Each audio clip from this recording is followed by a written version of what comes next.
Salut à toi, bienvenue dans cette nouvelle vidéo. Aujourd'hui, on va voir comment tu peux mesurer ton premier seuil à l'aide de la variabilité cardiaque. Donc pour commencer, la variabilité cardiaque, c'est quoi? Ça s'abrevie HRV en anglais, Heart Rate Variability. L'idée, c'est que tu as des battements de cœur, ta fréquence cardiaque, ça tu connais. On va prendre 60 battements par minute comme exemple très simple. Et ben, juste parce que ton cœur il bat à 60 battements par minute, ça ne veut pas dire que l'intervalle de temps entre chaque battement, c'est exactement une seconde. Il y a une variabilité entre ces différents battements, d'où le nom variabilité cardiaque. Et en gros, la différence entre chaque battement, cet indice-là va nous donner une idée de ce qui se passe au niveau de ton système nerveux autonomique, donc l'équilibre entre la branche parasympathique et la branche sympathique de ton système nerveux autonomique. Ça, ils l'ont vérifié au travers d'études dans lesquelles je ne vais pas me plonger aujourd'hui, mais en gros, en utilisant certaines substances au niveau pharmacologie, tu peux avoir un effet inhibitoire sur soit le côté parasympathique, soit le côté sympathique, et donc vérifier ces différentes choses. Donc en gros, HRV, indice autonomique. Et donc pour revenir au premier seuil, le premier seuil c'est quoi? On parle souvent du seuil du lactate 1. C'est là où on a une augmentation du taux de lactate dans le sang au-dessus de baseline, au-dessus des valeurs au repos. On a aussi une augmentation au niveau ventilatoire qui peut être mesurée au travers des échanges gazeux, donc l'équilibre entre le O2 et le CO2. Et donc, l'idée ici, c'est qu'au travers de la variabilité cardiaque, on peut, il semblerait, déterminer notre premier seuil. Une des raisons pour lesquelles c'est extrêmement intéressant, à mon avis, c'est que c'est une méthode qui est extrêmement facile à mettre en place. Il te faut un cardiofréquencemètre, il te faut une application qui coûte à peu près 10 francs. Et avec ça, tu peux trouver ton premier seuil qui normalement nécessite des tests en laboratoire. Et donc, une des idées derrière ce premier seuil, c'est extrêmement important. En gros, plus ton événement est long, surtout dans les sports d'endurance, plus ton événement est long, plus ce premier seuil va avoir une importance fondamentale, en sachant que en entraînement aussi, tu regardes les cyclistes, tu regardes les coureurs, passer beaucoup de temps en dessous de ce premier seuil, ça te permet d'accumuler énormément de volume. Ça te permet d'engendrer des adaptations au niveau structurel, donc densité capillaire, densité mitochondriale, fonctionnement de la lipolyse, donc de l'utilisation des graisses pour être extrêmement efficient au niveau énergétique.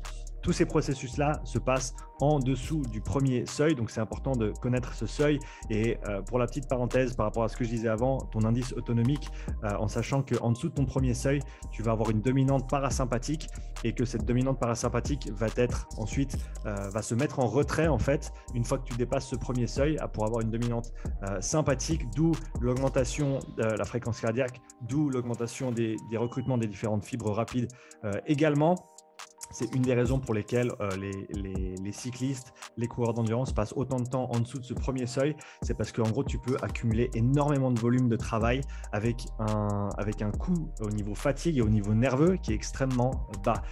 Et donc, ça recoupe un petit peu l'idée de pourquoi tu pourrais théoriquement trouver ce seuil grâce à la variabilité cardiaque. Donc, pour ceux qui veulent un petit peu plus d'infos, je vais maintenant partager mon écran. On va regarder ensemble ce qui se passe. Donc ça, c'est l'étude que j'ai mis en lien dans la description de cette vidéo. C'est qui date d'il n'y a pas si longtemps que ça, de janvier de cette année, et qui explique comment, à l'aide d'un des paramètres de la variabilité cardiaque, on peut trouver ce premier seuil. Bruce Rogers, qui est l'auteur principal de cette étude, je vous recommande son blog aussi. Il est plein d'informations absolument fascinantes, à mon avis en tout cas, sur la physiologie, sur tout ce qui est cardiaque, sur tout ce qui est musculaire également, tout ce qui est ventilatoire. Donc pour ceux qui s'intéressent à la physiologie de l'exercice et aux sciences du sport, allez checker son blog, lien dans la description, bien sûr, comme d'habitude.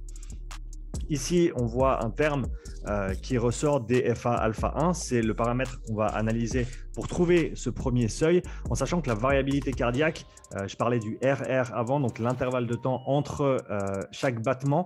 Cette valeur RR peut ensuite être manipulée et analysée avec différents modèles mathématiques pour en extraire certaines informations. Par exemple, quand on prend son HRV le matin au réveil pour comparer sur la durée par rapport à notre état de fatigue, par rapport à notre état état de préparation pour les entraînements, ce n'est pas nécessairement ce paramètre-là qu'on va regarder.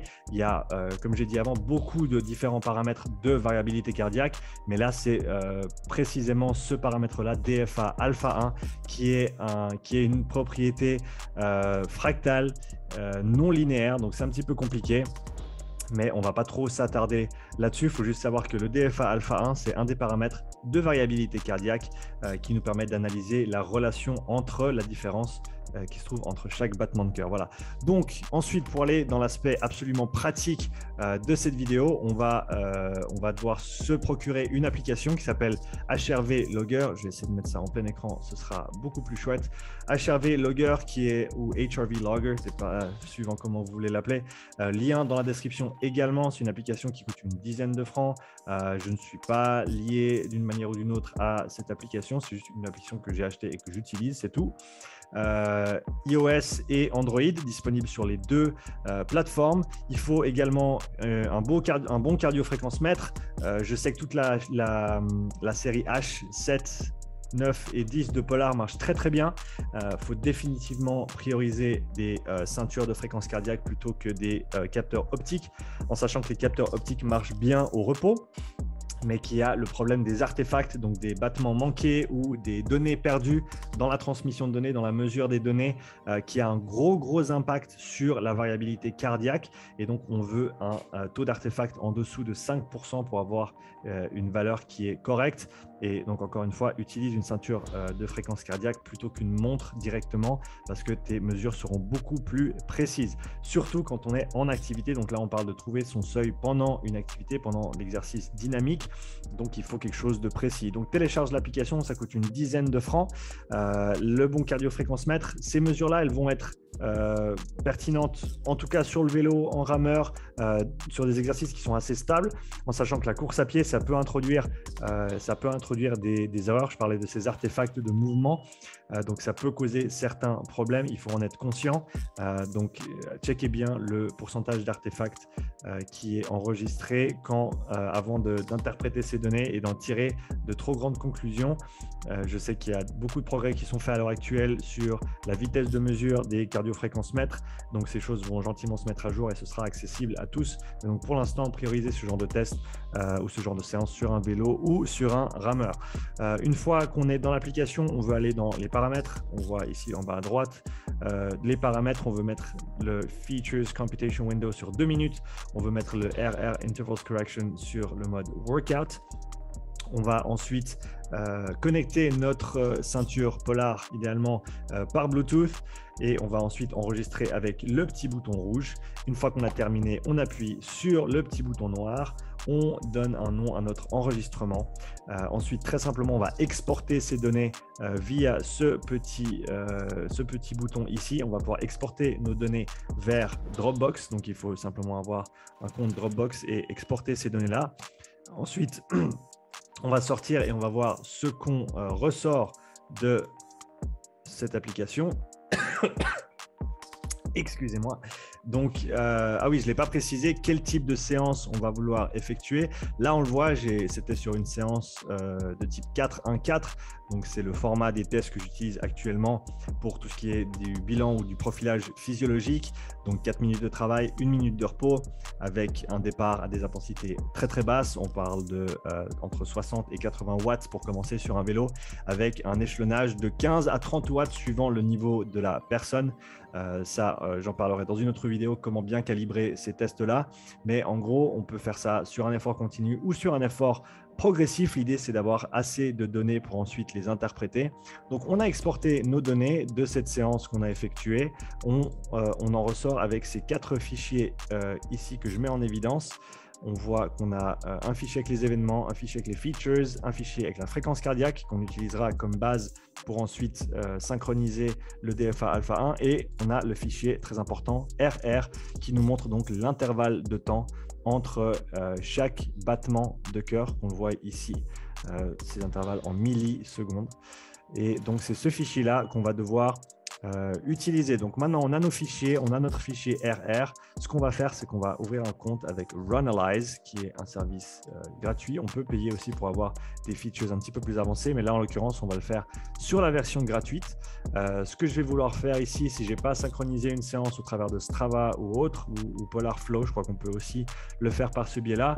Mais en gros, on veut enregistrer nos données cardiaques au travers de l'application HRV Logger parce qu'il prend les RR de manière précise et il ne va pas effectuer de lissage sur les données.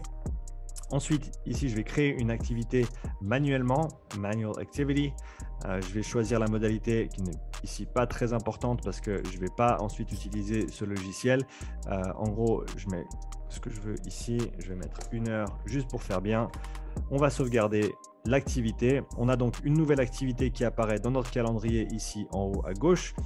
On va ensuite cliquer sur la petite clé qui se trouve juste ici et on va cliquer sur Merge File into Activity. Donc, on va joindre un fichier à cette activité. On va prendre le fichier RR qui nous sort tout droit de l'application HRV Logger. On va la mettre tout simplement ici. On va synchroniser tout ça. On a maintenant le fichier RR qui est synchronisé dans l'activité. On va descendre et on voit en bas ici qu'on a nos intervalles RR qui sont mis sur le graphique. On voit la différence entre les intervalles, bien sûr, pendant les temps de travail, temps de repos. On voit aussi la variabilité qui change. Là, on peut déjà le voir. Beaucoup moins de variabilité entre les battements ici qu'il n'y a au début à des intensités moindres. Donc, pour se représenter un petit peu ce que ça veut dire, cette variabilité cardiaque et le changement de variabilité cardiaque avec l'intensité, là, on le voit bien. On va cliquer ensuite en bas à gauche ici sur Aerobic Threshold Estimation. Et ce que le logiciel va faire, s'il veut bien fonctionner, voilà, il va nous calculer ce DFA alpha 1 avec le temps sur l'axe des X ici. Et on voit donc notre graphique. Ça, c'est donc le DFA alpha 1. On voit un taux d'artefact qui est de 1,8%, donc qui est en dessous des 5% qu'on veut maintenir pour la qualité des données et de l'interprétation. Et d'après cette étude ici, on voit que le premier seuil correspond à une valeur du DFA alpha 1 de 0,75, si je veux bien le trouver ici, voilà, qu'on appelle donc HRVT, le Heart Rate Variability Threshold, le seuil de variabilité cardiaque. Et donc si on voit ici, on voit qu'on approche ce seuil de 0,75 et on voit qu'on dépasse légèrement ce seuil de 0,75 ici. Et il suffit ensuite de connaître les intensités qu'on a tenues pendant chaque palier pour déterminer ce premier seuil ici. Ensuite, si on veut comparer ça ou mettre ça en graphique, ce qu'on va faire, c'est qu'on va exporter notre CSV ici. Voilà, donc j'ai mon fichier CSV que je vais ensuite déplacer ici. Remettre tout ensemble, ça n'a pas fonctionné, donc on va le faire autrement. On va le faire comme ça. J'arrive. New Finder Window. Tac, on a notre HRV DFA alpha 1. On vérifie juste qu'on est tout. Donc, on a la durée à gauche, on a le alpha, on a le SDNN, encore un autre paramètre de variabilité cardiaque. Le RMSSD qui, lui, est utilisé souvent pour le score de HRV le matin, par exemple. Comme ça, on a un exemple pratique. J'en suis sorti, on y revient. Celui-là, je vais l'enlever. Donc, comment est-ce qu'on fait un graphique à partir de tous ces chiffres-là? On va le faire ensemble, pas par pas. Donc, on commence ici avec une spreadsheet sur Google Sheets qui est vide. On va l'appeler Heart Rate NDFA Alpha 1. OK, je vais prendre ensuite mon fichier de fréquence cardiaque. Donc là, j'ai mon RR et là, j'ai mon HR. Donc, je vais ouvrir simplement mon fichier de fréquence cardiaque. Ici, ce que je veux, c'est avoir le temps et les fréquences cardiaques. Donc, on a ici, voilà, le temps et la fréquence cardiaque. Et on va simplement copier ces deux colonnes ici. Je les copie et je vais les coller tout simplement ici. On va attendre quelques instants, tant qu'ils prennent toutes ces données-là et qu'ils les mettent dans le fichier. Ce qu'il va falloir faire ensuite, c'est prendre notre fichier CSV qu'on a exporté de Runalyze et on va devoir le transformer un tout petit peu. On va attendre, il n'y a pas de problème. On va ouvrir notre fichier HRV ici et on voit que sur le temps, sur la durée, on a des intervalles de 5 secondes. Et donc, on ne veut pas des intervalles de 5 secondes, on veut des intervalles de 1 seconde. Et donc, on va devoir faire un petit peu de travail sur ces données-là avant de pouvoir les sortir. Ça va être assez simple. Ce que je vais faire, c'est que je vais prendre la durée ici et on va aussi prendre, en sachant qu'on a commencé un petit peu plus tard que le temps 0, parce qu'on a une fenêtre de mesure de 2 minutes sur ces valeurs-là. Donc, on fera bien en sorte de mettre le alpha 1 à 2 minutes par rapport au reste. Donc, ce que je vais faire, c'est que je vais copier ces deux colonnes, la durée en tranche de 5 secondes et mon DFA alpha 1. Ici, j'ai mon temps et ma fréquence cardiaque qui a été collée. Ici, je veux une durée sur ces données-là. Comme ça, on pourra faire le graphique ensuite.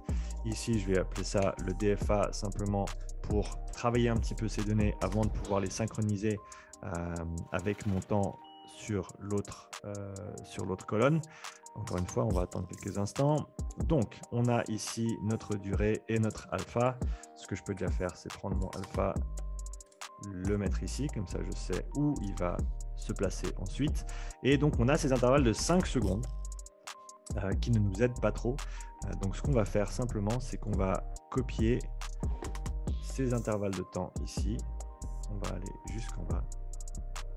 On va prendre toute la plage de temps ici, donc j'ai le bouton Shift qui est engagé. J'ai copié toute cette bande d'informations et je vais la coller. Je vais la coller 1, 2. C'est un petit peu de travail manuel, mais ça fait pas de mal. 3. Et une dernière, une quatrième, pour combler les trous qu'on a entre ces 0 et 5 secondes. Donc voilà, on a tout ça qui est copié et ensuite on fait très simple, on va ordrer notre colonne de gauche ici et on voit maintenant qu'on a, si on renomme tout ça, ça fait 1, ou ça fait pardon 0, 2, 1, 2, 3, 4 et 5. Et on a donc maintenant nos alpha 1 qui sont espacés correctement. Et donc, on va prendre notre colonne de alpha 1. Je veux juste m'assurer qu'ils nous ont mis ça en bas. Donc ça, on peut supprimer cette colonne-là. On va simplement copier notre alpha 1. On va pouvoir coller notre alpha 1 ici. On se rappelle que le alpha 1 a commencé à peu près 2 minutes. Donc, ici, on a commencé à 6 secondes. Je ne sais pas pour quelle raison. Et on va mettre ça à 2 minutes. Faisons ça juste et mettons ça à 2 minutes 06. Et on a notre alpha 1 ici. Ensuite, très simplement, on sélectionne toute la colonne. On va insérer un graphique. On va mettre le temps sur l'axe des X. L'abscisse, si je me rappelle bien de mes cours à l'école. Voilà, on a le timestamp sur l'axe des X. Et ensuite, on va faire 2-3 petites modifications. Donc, ce qu'on a ici, on va prendre la série du alpha 1 et on va faire en sorte qu'elle soit sur l'échelle de droite. Voilà, tout joli, joli. Et on va changer un petit peu les couleurs. On va inverser ça. Je vais mettre ça en violet. DFA alpha en violet, j'aime bien. La fréquence cardiaque en rouge pour faire beau. On peut aussi changer notre petit titre. Si je veux bien. Centré en noir. Ici, on va changer ça. On va mettre DFA alpha 1. Et ici, on va mettre heart rate. Alors, comme ça, les couleurs sont justes. Et maintenant, tout ce qu'il nous reste à faire, c'est jouer un petit peu avec le graphique. Donc, ce qu'on peut faire, c'est rajouter sur notre échelle de droite, échelle verticale de droite, s'il veut bien. Scale factor, ok, alors on va aller ici. Right vertical axis, major steps, on a déjà. Minor steps, on va en rajouter une, s'il veut bien, ou il veut pas. Alors on va mettre 0,25. Et normalement, on devrait pouvoir avoir une ligne de plus. Bon, il ne veut pas le faire. Alors, ce qu'on va faire, c'est qu'on va le faire depuis l'autre côté, très simplement. On va rajouter une entre deux. Voilà, exactement. Et on devrait se retrouver pile poil avec cette ligne-là, autour des 0,75. Ben, c'est parfait. On a la fréquence cardiaque de 0 à 200 et on a le DFA alpha 1 de 0 à 2. Et donc, ça match à ce niveau-là. Et on voit que sur le 1, 2, 3, 4, 5, 6, 7e, entre le 7 et le 8e palier, c'est là où on va dépasser ce seuil des 0,75 en DFA alpha 1. Et donc, c'est là où va se trouver ce premier seuil. Donc, pour ce cas-là, pour mon frère, 80, 100, 120, 140, 160, 180, entre 200 et 220 watts. Pour son premier seuil qui est assez haut, bien frangin, bien joué, avec ensuite une transition vers des valeurs plus basses assez rapidement, mais ça on en parlera dans une prochaine vidéo. Quoi qu'il en soit, on a ici notre graphique avec fréquence cardiaque et avec notre DFA alpha 1 qui permet de voir notre équilibre au niveau autonomique et de déterminer ce premier seuil, ce HRVT, à l'aide de la variabilité cardiaque. Donc voilà. On est content, on a fait ce qu'on voulait. Je crois que j'ai tout expliqué. Merci d'avoir regardé cette vidéo. Si tu as des questions, si tu as besoin de précision sur les différentes choses dont j'ai parlé aujourd'hui, n'hésite surtout pas à me laisser un commentaire. Quoi qu'il en soit, va checker les liens dans la description, va lire le blog de Bruce Rogers, va lire le papier aussi que j'ai mis en lien. Compare tout ça à tes données à toi, à ce que tu sais de ton premier seuil, à ce que tu as mesuré de ton premier seuil. Est-ce que ça se tient avec cette variabilité cardiaque ou est-ce que c'est un petit peu en dessus ou un petit peu en dessous de ton seuil à toi? Jusqu'ici, avec mes mesures, c'est fiable. C'est fiable, mais j'ai envie d'avoir plus de mesures et plus d'expérience avant de vraiment l'utiliser comme élément unique. De plus en plus, j'essaie simplement d'avoir le maximum de données possible pendant mes tests pour ensuite trianguler et déterminer soit ce qu'il y a à travailler, soit les différents seuils, etc. De ne pas simplement me baser sur une mesure, parce que voilà, une mesure, c'est une mesure, et si elle est fausse, on est mal. Donc si on en a 2, 3, 4 ou 5, c'est toujours mieux. Après, faut-il encore savoir faire quoi savoir faire avec, mais je digresse. Donc voilà, merci d'avoir regardé cette vidéo, j'espère qu'elle t'aura aidé, et je te dis à bientôt pour une nouvelle vidéo, j'espère très prochainement. Allez, ciao.